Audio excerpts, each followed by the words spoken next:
New tonight as cold weather moves in for the next several days. Anything on the ground that's wet will soon be icy. 10 News reporter Avery Gingrich has some tips about what you should be on the lookout for and joins us now live. Hey, Avery.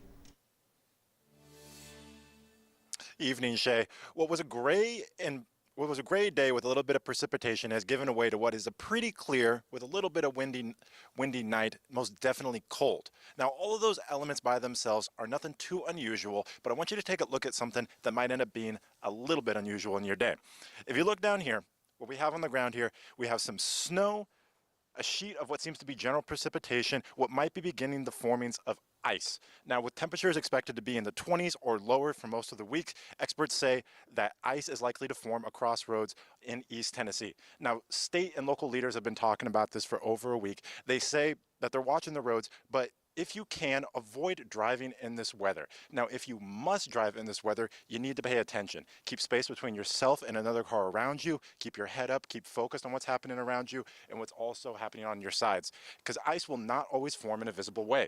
Obviously, sometimes ice forms in obvious blocks that could cover your whole street. You don't want to touch that as possible. But what could be even more dangerous is what's called black ice, patchy spots of ice, shaded the color of usually asphalt that you're not going to see, might spin out your tire and cause you to spin out. Now, all that being said, if you do need assistance tonight in these cold weathers, both CAT and the city of Knoxville have extended their warming centers, and there's still time to find warm shelter. CAT is still giving free rides to people who need to use Knoxville's warming centers. Service starts at 3 in the afternoon and runs through Wednesday. Director of the Office of Housing Stability, Aaron Reed, says the number of people using the centers has increased since frigid weather arrived. During the cold snap last week, warming centers on their busiest night served over 315 people. So we are expecting at least that many this time. Reed says some of the centers will stay open during the day because of the cold weather.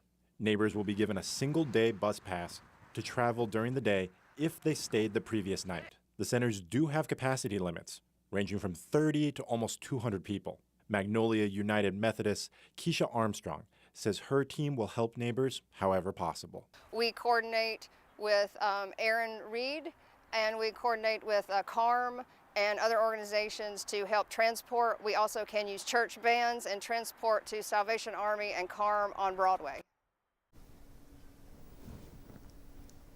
Now, those city leaders told me that what they do still need is donations. A complete list of our warming center sites, as well as direct communication lines with them, can be found at our website, wbir.com. And remember, it is going to get very cold over the next several days. If you can avoid being outside when it is at its most cold, please do so.